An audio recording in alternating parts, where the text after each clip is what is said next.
What up, guys? This is episode 3, part 3, with Casey is Raw. Video game hunting with Casey is Raw. So, the video game store I usually go to, the one I praise in my area, I did get a few games. I did pick up a couple Atari games and a very uncommon NES game. Really uncommon that I've never seen it in the wild before. But it was only $20. I was like, you know what, for an uncommon game that I've been trying to look for, I was really been trying to look for it. And it's called Goal 2. Usually I won't pick up sport games. The only time I pick up sport games is for the NES. Because I would love to have a full library of the NES. Yeah, I would love to have the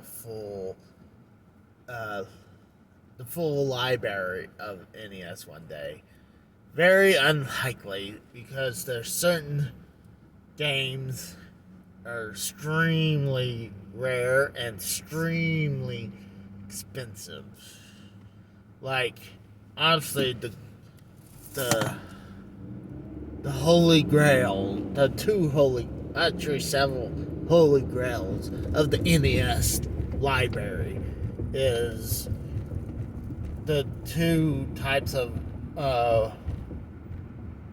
Nintendo World Championship. And I think there's another one for Campus Challenge is another.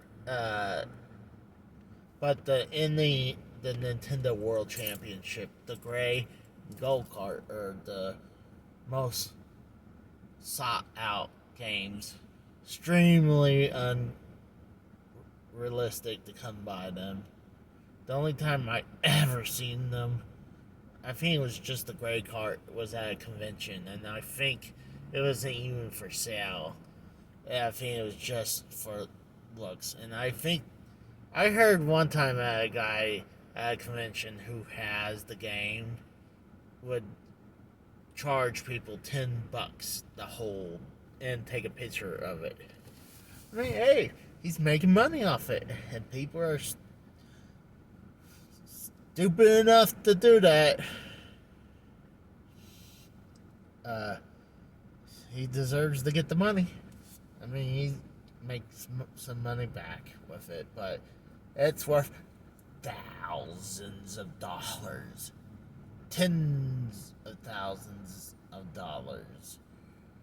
I'm not sure it actually hits 100 grand for one or the other. I know at least tens of thousands of dollars. I believe it's worth more than my car new.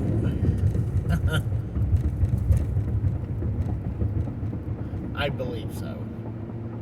And I can make like I bought this car in 2013, late 2013. This is a Kia Forte 2014, but we got it in 2013. So, and I just paid it off the end of last year, so over 6 years. Well, actually, my wife paid from 2013 to 2017. So the last 2-3 years, I paid it off. But this is really since I had a Camaro that I had paid off, but I bought it from my dad, and I didn't treat it well. Eventually, I had to sell it for cheap because it was not working great, and I'm not I don't take care of my vehicles. Like, I should wash this one right now, but I do at least get the oil change, brakes, the tires replaced. But usually the brakes and tires is when they're getting really bad. Like as when I need new rotors and when my tires are bald, you can see the cables. So I'm cheap. But oh yeah, I was talking about the games on the NES library that extremely rare. Um, you got the Nintendo World Championship.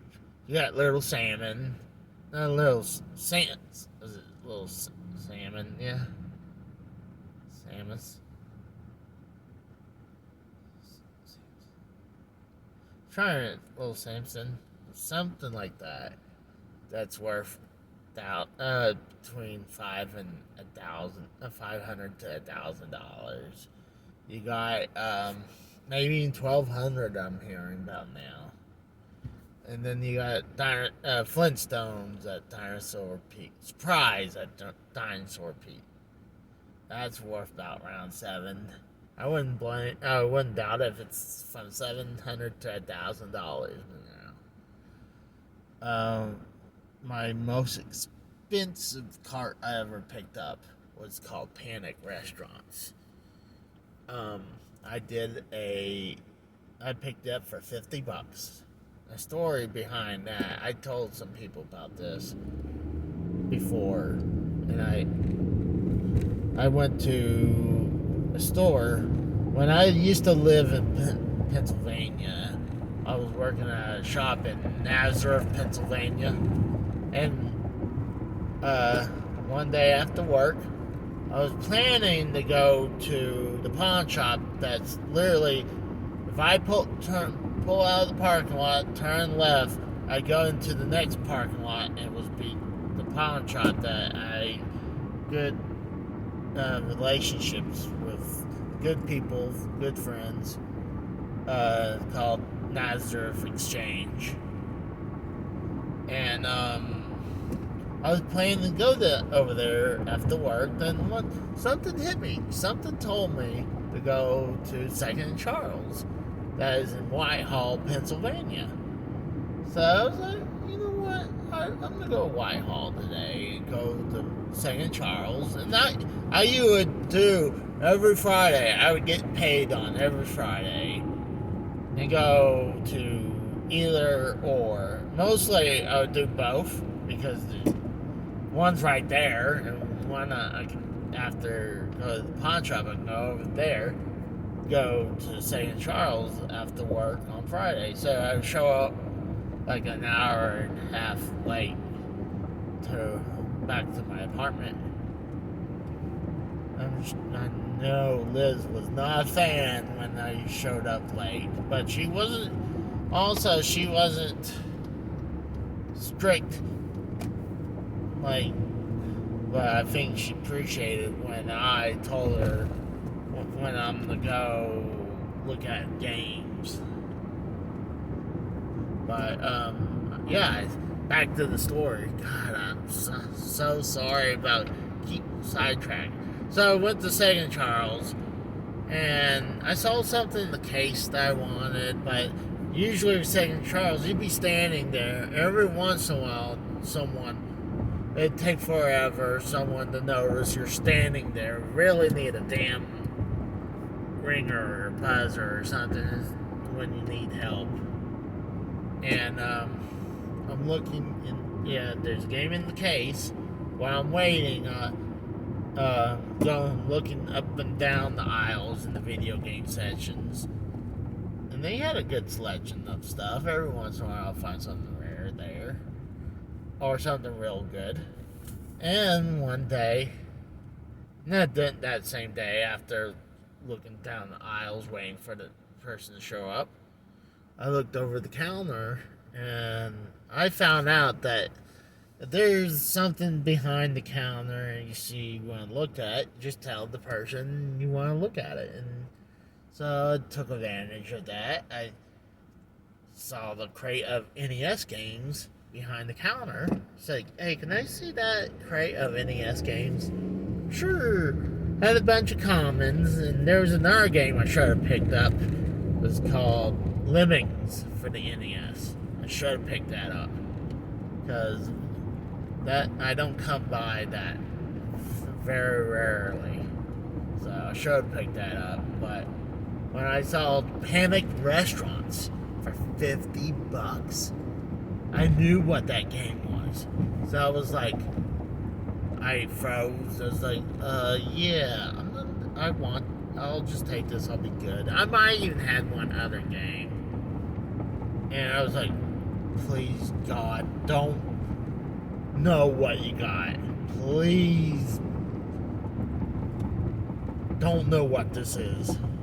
And like, I'm hoping when I show up at the counter, I was like, please don't know what this is. And yeah, they charged $50, and I was like, I wanted to scream when I got out of the store. And I couldn't believe it. And of course,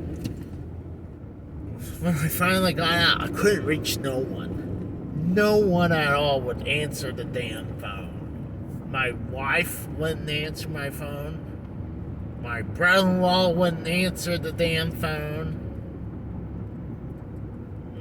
My buddy from the pawn shop wouldn't answer his damn phone. And I think I even tried to call my mom. So I'd tell her when I found something rare. I don't think she answered the damn phone. So I'm literally looking at this damn thing. Like I'm literally driving and looking at it. And then my heart sank when I saw something on the price sticker. The price sticker said repro, like as reproduction. I'm like, motherfucker. 50. I'm like, some people could say maybe they meant retro. True, you take one, it was just one letter to make it retro. I think it's the P and the R. Switch those two around, it'd be retro instead of repro. But it's outrageous. A store would sell a counterfeit high price game. Yeah, they didn't price it at what it should go if it was real. So when I was driving home, and I saw that on the sticker, my heart sank. I was like, really?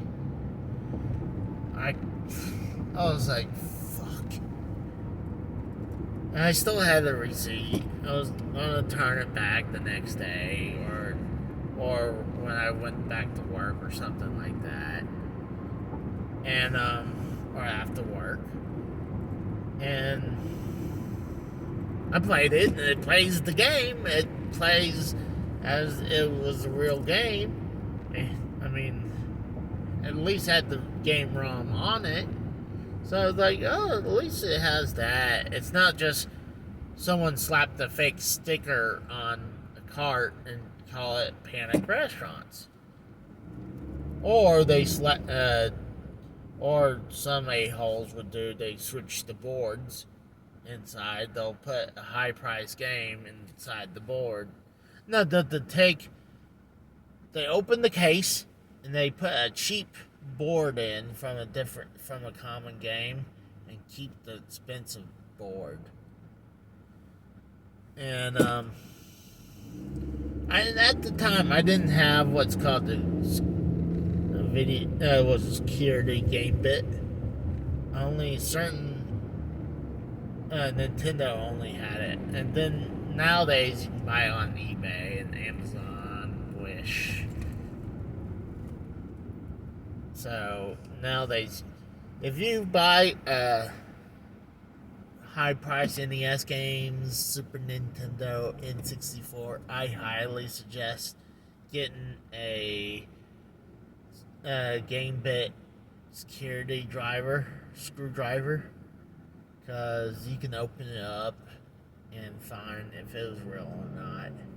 If you see a bunch of wiring, that's a red flag right there. But God, I remember there was a site. You can also go to Google um, to look up at what the legit boards look like, and but there's gonna be like Mario Brothers or something like that kind of some of the earlier games that would have different version boards because they made them cheaper, so there'd be different versions of them.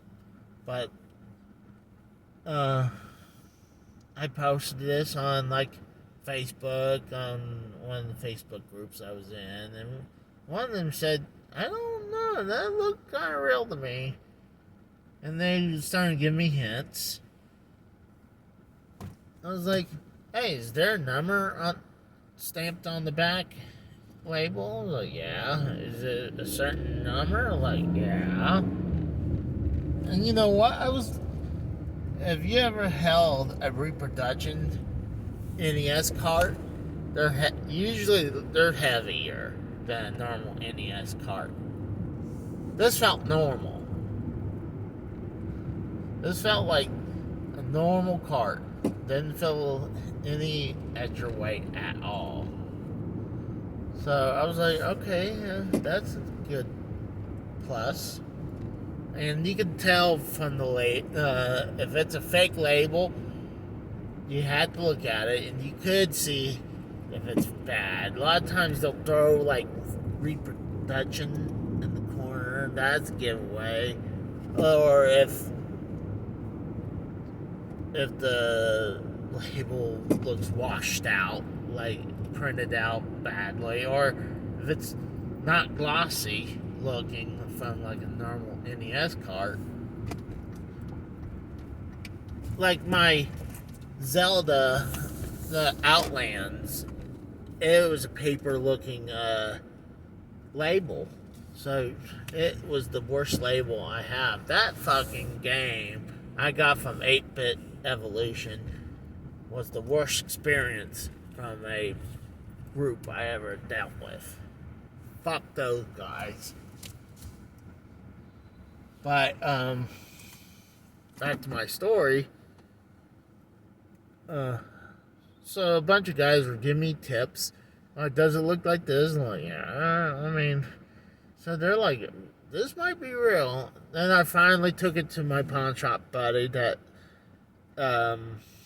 worked next door to me at my job, and he opened it up, and I already seen what the board's supposed to look like.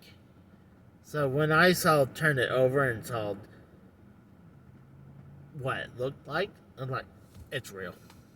He fought how the reason it looks so clean. The label was clean. Label was mint, and the board looked mint. It almost looked like no one even put this in the NES at all. It's like they took it out of the box and they just forgot about it until they sold it. And he was trying to convince me it was fake. I'm like, dude, I'm trying to show him, go and Google, bring up the board. Like, oh, it looks like this one. I'm like, yeah, because that's what the legit board looks like. And it says Nintendo on it in gold lettering, too. That's another point right there. And I just told him to go look at this website, and it has the same board as well. And eventually came along and was like, yeah, Casey, this is real. Like, yeah, I was trying to tell you. But,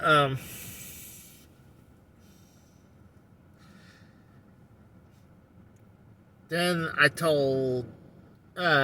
was listening to Pat the NES Punk, and he was talking about Second and Charles, and I put it in on Twitter, told him about my story, and he was interested. I told him about it, and